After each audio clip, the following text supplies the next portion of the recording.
গরম পড়ে গেছে, শীতের সবজি আর খেতে ভালো লাগে না, তাই ঝিঙাকে ভালো করে ছুলে ধুয়ে নিয়েছি। গরমের দিনে ঝিঙার সবজি খেতে বেশ ভালো লাগে আর ডাইজেস্টের জন্যও ভীষণ উপকারী। আর আমি এই সবজিকে তেল জল ছাড়াই রান্না করব, তাই খুব পাতলা পাতলা ভাবে কেটে নেব। তেল জল ছাড়াই এই সবজিকে কিভাবে রান্না করব স্কিপ না করে পুরোটা দেখার অনুরোধ রইল। নমস্কার, মঞ্জু কিচেনে আপনাদের সকলকে স্বাগতম। ধুয়ে নেওয়া ঝিঙাকে কেটে নিতে হবে। আপনি যে কোনো সাইজে কাটতে পারেন। পাতলা করে গোল চাকচাক ভাবে কেটে নিয়েছি। কেটে নেবার পর ঝিঙাকে ধুতে হয় না, যেহেতু ঝিঙা থেকে প্রচুর পরিমাণে জল ছাড়ে। ঝালের পরিমাণটা স্বাদ মতো দিলেই ভালো।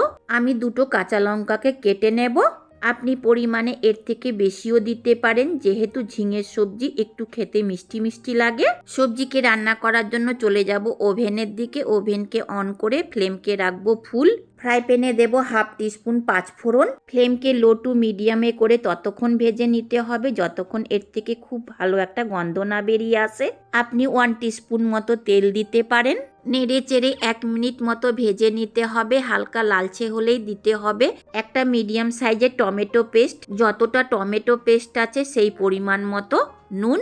ভালো করে মিশিয়ে দিয়ে ততক্ষণ ভাজতে হবে যতক্ষণ টমেটোর কাঁচা গন্ধ না চলে যায়। 1 থেকে 2 মিনিট ভাজলেই টমেটোর কাঁচা গন্ধটা চলে যাবে। খেয়াল রাখতে হবে টমেটো পেস্টে যেন সম্পূর্ণ জল না শুকিয়ে যায়। দেব 1 টিস্পুন হলুদ পাউডার। 1 ইঞ্চি মতো গ্রেট করা আদা বেটেও দিতে পারেন। 1/4 টিস্পুন ধনে পাউডার। 1/4 টিস্পুন থেকে কম জিরা পাউডার। ফ্লেমকে একদমই লো রাখতে হবে। নেড়ে চেড়ে মিশিয়ে ততক্ষণ ভাজতে হবে যতক্ষণ অল্প পরিমাণে মশলার কাঁচা গন্ধ না চলে যায়, অর্থাৎ 2 থেকে 3 মিনিট ভেজে নিতে হবে।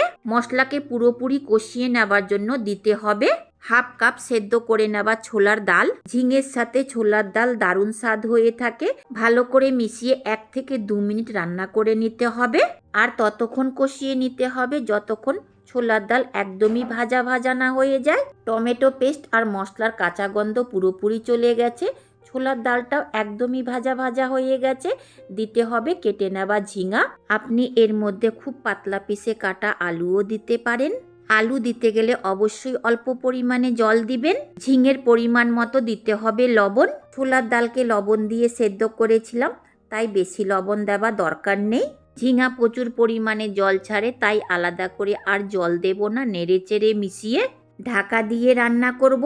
3 থেকে 4 মিনিটের পর ঢাকাটা খুলে খুব ভালোভাবে নেড়ে দিতে হবে। নিচে উপর করে নেড়ে দিতে হবে যেন ঝিঙাতে সমানভাবে তাপ লাগে আর সেদ্ধটাও সমানভাবে হবে। খোলাতেই 1 থেকে 2 মিনিট নেড়ে চেড়ে ঢাকা দিয়ে রান্না করতে হবে। একইভাবে ঢাকা চাপা দিয়ে ততক্ষণ রান্না করতে হবে যতক্ষণ ঝিঙা নিজে জল ছাড়তে না শুরু করে দেয়। ঢাকাটা সরিয়ে খুব ভালোভাবে নেড়ে দিতে হবে। ঝিঙাগুলো সফট হতে লেগেছে। 1 থেকে 2 মিনিট নেড়ে চেড়ে ঢাকা দিয়ে রান্না করতে হবে। 3 থেকে 4 মিনিটের পর ঢাকাটা খুলে খুব ভালোভাবে নেড়ে দিতে হবে। ঝিঙা সফট হয়ে নিজের জল ছাড়তে লেগেছে। এই জায়গাতে ওভেনের ফ্লেমকে সামান্য বাড়িয়ে দিয়েছি। বেশ অনেকটাই জল ছেড়েছে। আবার ঢাকা দিয়ে রান্না করতে হবে। ঢাকাটা সরিয়ে খুব ভালোভাবে নেড়ে দিতে হবে আর খুন্তি দিয়ে কেটে দেখে নিতে হবে ঝিঙা সেদ্ধ হয়েছে কিনা। ঝিঙা এখনো পুরোপুরি সেদ্ধ হয়নি, আর একটু সেদ্ধ করে নিতে হবে। 1 থেকে 2 মিনিট খোলাতেই নেড়ে চেড়ে রান্না করে নিয়েছি। ফ্রাই প্যানে জলটা সম্পূর্ণ শুকিয়ে গেছে। ঢাকা দিয়ে রান্না করব। 2 থেকে 3 মিনিটের পর ঢাকাটা খুলে খুব ভালোভাবে নেড়ে দিয়ে দেখে নিতে হবে ঝিঙা খুব ভালোভাবে সেদ্ধ হয়েছে কিনা। ঝিঙা পুরোপুরি সেদ্ধ হয়ে গেছে। এর থেকে বেশি আর রান্না করা যাবে না। নেড়ে চেড়ে সম্পূর্ণ জলকে শুকিয়ে নিতে হবে। আপনি চাইতে গেলে হালকা ভিজা ভিজাও রাখতে পারেন। ঝিঙার সম্পূর্ণ জল শুকিয়ে গেছে।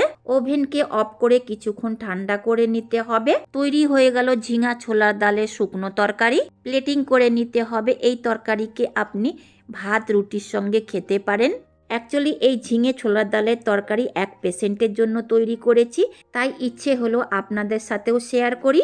যে পেশেন্টের জন্য এই তরকারি রান্না করেছি তার তেল ঝাল খাওয়া একদমই নিষেধ। তাও আমি চুপ করে 2টো কাঁচা লঙ্কা দিয়েছি। সেই লঙ্কাগুলোতে একদমই ঝাল ছিল না, আর লঙ্কার বিচিগুলা বার করে ফেলে শুধু চোকাটা দিয়েছি। একদমই সাদা, তেল ঝাল ছাড়া কিভাবে খাবে তাই দিলাম। আমি এই তরকারিকে খেয়ে দেখলাম মোটেও মনে হচ্ছে না তেল ঝাল নেই এর মধ্যে। যারা বেশি ঝাল খেতে পছন্দ করে তাদের বোধ হবে যে এই তরকারিতে একদমই ঝাল নেই। আর যারা কম ঝাল খায় তারা বুঝতেই পারবে না এই তরকারিতে ঝাল আর তেল নেই। ভালো লাগলে লাইক, শেয়ার, সাবস্ক্রাইব করতে ভুলবেন না। শেষ পর্যন্ত দেখার জন্য অনেক অনেক ধন্যবাদ।